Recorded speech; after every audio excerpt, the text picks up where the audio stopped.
नहीं आया, जिस तरह से वोट चोरी का आरोप जो लगता है। लेकिन जब मैं लोकसभा का चुनाव लड़ रहा था कि भैया हमको 2 करोड़ रुपया दीजिएगा तो हम आपको पार्टी को जिता देंगे। निर्जा सहाय का मामला आपके पास आया तो आपके पार्टी या फिर आप कुछ पहल उठाए? इस केंद्र की सरकार और चुनाव आयोग को निश्चित रूप से गंभीरता से लेनी चाहिए। अभी कल परसों की बात है, अभी निर्जा सहाय स्कूल में प्रिंसिपल के द्वारा 12-13 बच्चों को बाहर बैठा दिया गया, 2 महीने का ट्यूशन फीस नहीं दे पाया था तो लोग एग्जाम में अपने दिया जा रहा है। नमस्कार, आप देख रहे हैं मानवाधिकार मीडिया रांची, सच आप तक। अभी हम पहुंचे हैं लोक अधिकार पार्टी का कार्यालय पहुंचे हैं। आप लोगों को दोस्तों बता दें कि नवनियुक्त जिसे बोल सकते हैं प्रदेश अध्यक्ष हरिनाथ साहू जी से हम आज बात करने के लिए पहुंचे हैं। हमेशा चर्चा में रहते हैं और खासकर आप लोग देख रहे हैं कि झारखंड में जिस तरह से झामुमो की सरकार आई है, गठबंधन सरकार, ओबीसी पर क्या रवैया है ये सभी को पता है और पार्टी के लोगों को भी पता है और विपक्ष का भी काम है कि इस तरह से ज्वलंत मुद्दों को उजागर किया जाए। तो हम भी थोड़ा सा पहुंचे इनसे भी बात करने के लिए। हमेशा देखते हैं, फिलहाल में भी देखे होंगे कि झारखंड सरकार का खासकर हेमंत सोरेन जी का पुतला दहन किया गया था लोक अधिकार पार्टी के कार्यकर्ताओं द्वारा। और इस बीच हमेशा तो पार्टी के प्रदेश अध्यक्ष आप लोगों को पता ही है कि काफी उनका बड़ा पद होता है, तो हम डायरेक्ट उन्हीं से बात करते हैं। भैया नमस्कार। नमस्कार, जोहार। आपके मानवाधिकार मीडिया चैनल को बहुत बहुत धन्यवाद कि आपने तत्कालिक ज्वलंत मुद्दों पर विचार विमर्श के लिए संपर्क किए लोक हित अधिकार पार्टी परिवार के साथ। आपसे खास और पहला सवाल है सर मेरा कि आप प्रदेश अध्यक्ष होने के नाते आपको हमेशा देख रहे हैं कि ओबीसी अभी ज्वलंत मुद्दा है। आप प्रदेश अध्यक्ष होने के नाते आगे का क्या रणनीति है, क्या प्लानिंग है आपका? निश्चित रूप से इस प्रदेश और पूरे देश में ओबीसी समाज, पिछड़ा समाज का एक बड़ी आबादी है। कह सकते हैं कि राज्य में अगर मंडल कमीशन की रिपोर्ट के आधार पर कहा जाए तो 54% से अधिक और देश में लगभग 56% की आबादी रखती है।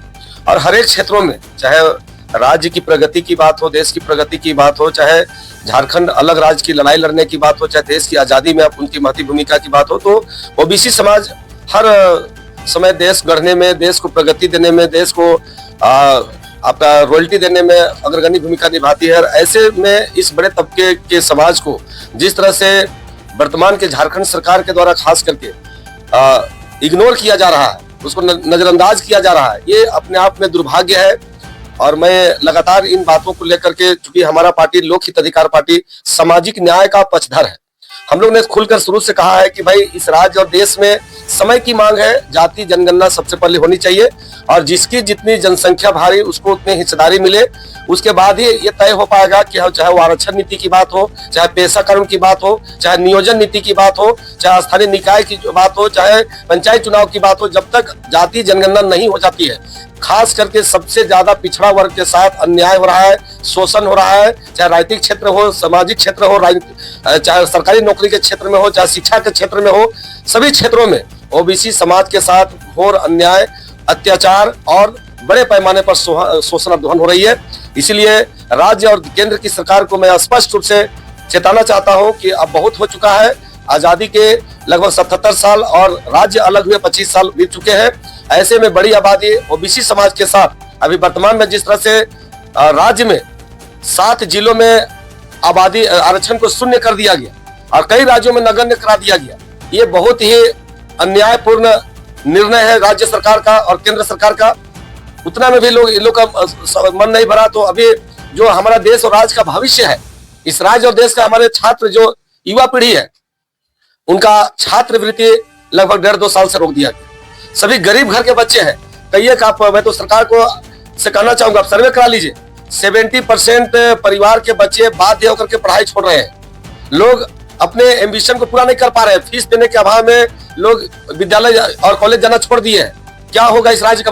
एक तरफ आप मैया योजना जैसी कई योजनाओं में आप रेवड़ी की तरफ पैसे की दुरुपयोग कर रहे हैं और दूसरी तरफ जो ग्रामीण जो धरातल में जो विकास योजनाएं है उसके लिए आपके पास पैसा नहीं मिल रहा है, बच्चों की पढ़ाई के लिए आप पैसा नहीं दे रहे हैं। तो ये इस राज्य में एक अराजकता का माहौल, एक जंगल राज, और पता नहीं फिर से वो आज से जो सैकड़ों साल पहले जिस तरह से अंग्रेज के शासनकाल में हमारे पढ़ाई लिखाई को चौपट करके अनपढ़ गंवार बनाने का जो षड्यंत्र था, आज फिर से सरकार के संरक्षण में वो चीजें बदस्तूर जारी है। इसलिए आप लोक हित अधिकार पार्टी लगातार इन बातों को मुद्दों के साथ उठा रही है। यदि सरकार समय रहते नहीं चलती है तो हम लोग सड़क से लेकर के सदन तक हम लोग उग्र आंदोलन के लिए अगर बात होंगे तो उग्र आंदोलन भी करेंगे।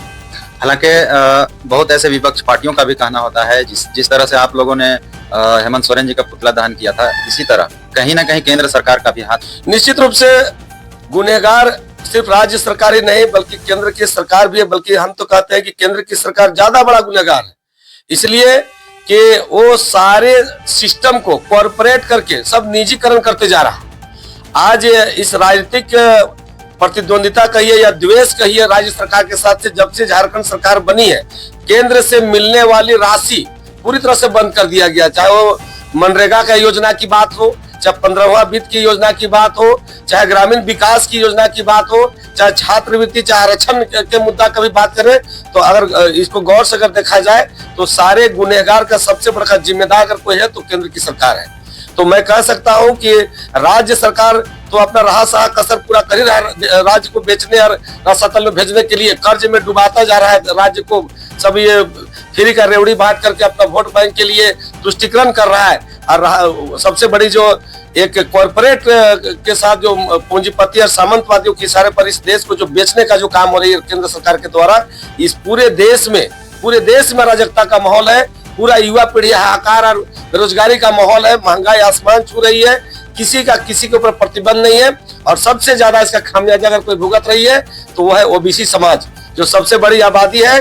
उसे संवैधानिक रूप से भी एक तो आरक्षण पहले से 27% मात्र कम मिलता है, जिसको जबकि आबादी के अनुसार उसको 50% से अधिक उसको आरक्षण मिलना चाहिए। ऐसे में 27% उसको मिला हुआ था। अब लगातार चाहे वो बीजेपी की सरकार में उसको 14 करना या राज्य की सरकार में 0 करना, वर्तमान में ये बहुत ही दुर्भाग्यपूर्ण है। मैं ओबीसी समाज से भी आह्वान करना चाहूंगा, आग्रह करना चाहूंगा कि अब सोने से काम नहीं चलेगा, आप निकलना होगा, लड़ना होगा और एक बड़ी गुलगुलान की आवश्यकता है इस राज्य और देश के अंदर में। तभी जाकर के बहुसंख्यक और दबे कुचले, वंचित, शोषित और उपेक्षित ओबीसी समाज को हक और अधिकार के लिए अब सड़क पर उतर के आंदोलन करने के ये समय की मांग है।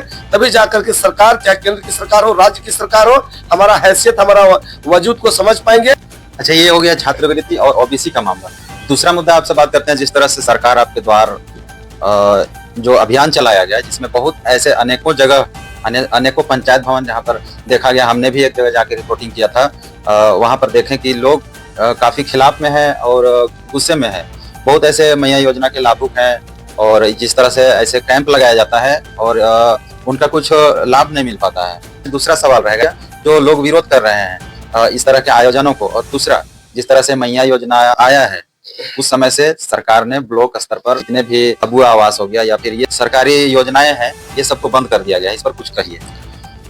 ये सब एक जुमलेबाजी है। बड़ी मुद्दों से, असल मुद्दों से, जरूरी मुद्दों से ध्यान भटकाने के लिए कम पढ़े लिखे ग्रामीण, किसान, मजदूर, दिहाड़ी लोगों को ध्यान भटका करके सिर्फ उसको जीने खाने का जुगाड़ करके, और जो इस राज्य और देश की प्रगति होना चाहिए, जिस राज्य में आज पड़ोसी राज्यों जिस तरह से विकास कर रहा है कि शिक्षा के क्षेत्र का, शिक्षा को चौपट कर दे रहे हैं, रोजगार आप नहीं दे पा रहे हैं, तो ये मैया योजना सरकार आपके द्वारा एक दिखावा है, जुमलेबाजी है, कुछ नहीं है, ढकोसला है। आप फॉर्म भरवा रहे हैं, अभी नियम में बदलाव करते हैं, कभी साइट बंद कर देते हैं, मैया योजना में संशोधन कर रहे हैं तो ऑडिट कर रहे हैं। ये सिर्फ केवल लोगों का ध्यान भटका करके और खाली तिजोरी को भरने में राज्य सरकार लूट खसोट की सरकार बनी हुई है।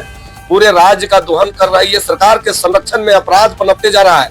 लूट और बड़े बड़े कंपनियों के माध्यम से इस राज्य के जल, जंगल, जमीन, चाहे बालू का लूट हो, चाहे यहाँ का कोयला का लूट हो, चाहे जितना भी संसाधन है, बड़े कॉर्पोरेट के माध्यम से लुटवाने काम हो रही है।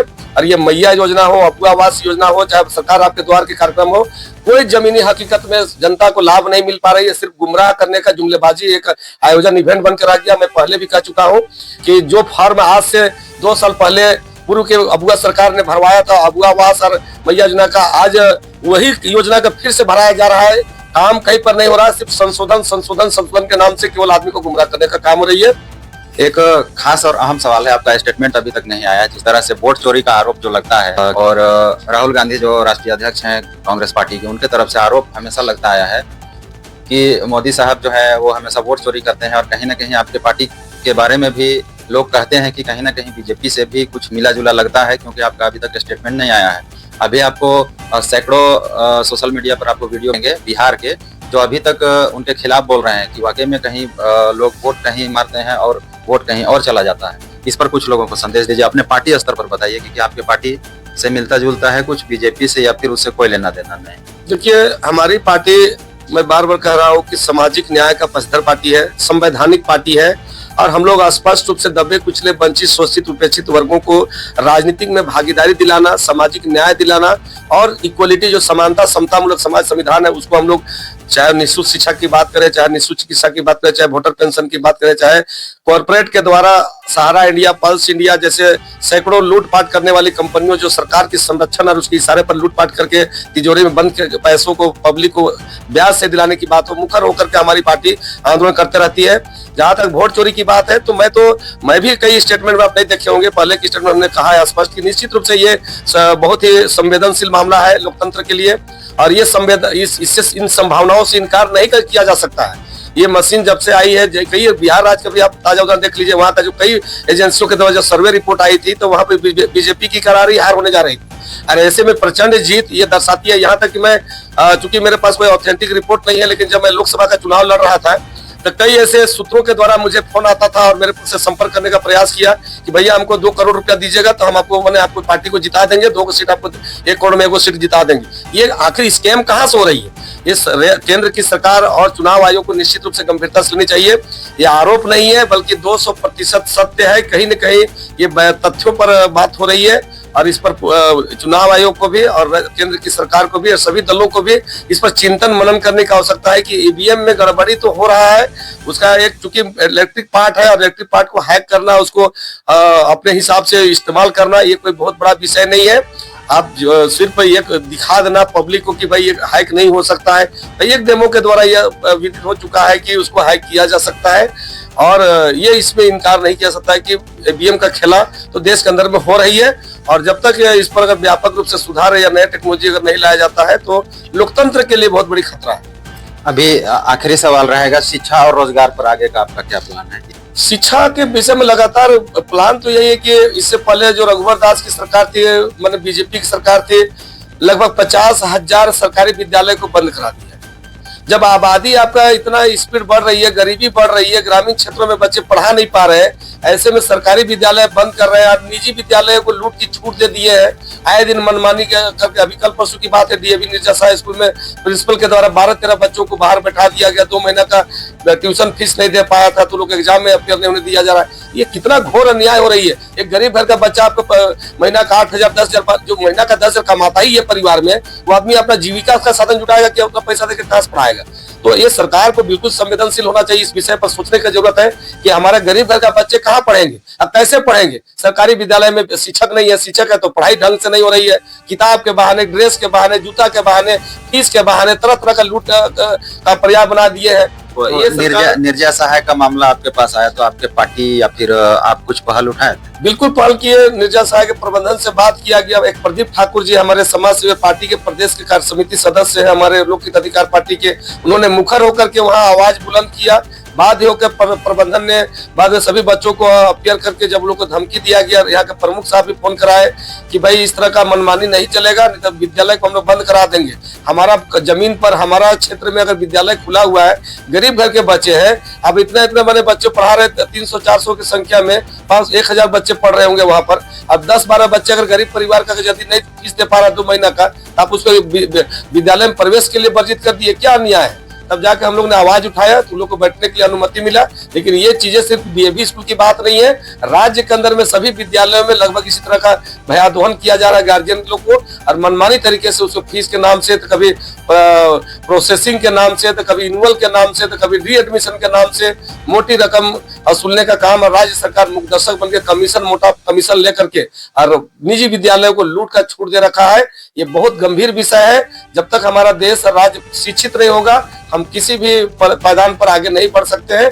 लोक हित अधिकार पार्टी मुखर होकर इस क्षेत्र में शिक्षा, रोजगार और चाहे वो सामाजिक न्याय की बात हो, हम लोग लड़ाई लड़ेंगे और बहुत जल्द राज्य स्तरीय इसका एक गुलगुलान के रूप में हम लोग प्रदेश, जिला, प्रखंड स्तर में इसका हम लोग करेंगे। चलिए, हमारे साथ कीमती टाइम देने के लिए धन्यवाद। यही हम बात किए प्रदेश अध्यक्ष हरिनाथ साहू जी से, जिनसे हमने सवाल किया कि कहीं ना कहीं इलेक्शन कमीशन का हाथ है, क्योंकि जब चुनाव आता है उस समय कुछ रुझान अलग रहता है जमीनी हकीकत का, लेकिन जब रिजल्ट आया तो जमीन आसमान कुछ अंतर होता है। लेकिन उनसे भी ज्यादा जो अंतर रिजल्ट आया उसके बाद देखा गया। तो आप लोगों को क्या लगता है कि वाकई में कहीं ना कहीं ईवीएम पर घोटाला है या नहीं है? ये आप लोग कमेंट बॉक्स में बता सकते हैं। और झारखंड में जिस तरह से ओबीसी का मामला है, छात्रवृत्ति का मामला है, सीजीएल का मामला हो या फिर अन्य बहुत ऐसे उज्जवल मामले हैं जो, तो कहीं ना कहीं केंद्र सरकार का भी हाथ है। ऐसा नहीं है कि केंद्र सरकार का हाथ नहीं है, हालांकि इन्होंने स्पष्ट किया है कि राज्य सरकार का ही हक अधिकार होता है कि केंद्र सरकार दबाव बनाता है कि अपने राज्य में आपने ये चीज लागू करो, वो लागू करो। तो चलिए ये सारा वीडियो दिखाएं। ये है हमारे साथ हरिनाथ साहू जी। इनके बारे में भी कुछ कमेंट बॉक्स में बताइएगा कि इनको और किस तरह के मुद्दों पर इनको आगे का प्लान करना चाहिए, आवाज उठाना चाहिए सरकार से। चलिए आज के लिए इतना ही, शुक्रिया।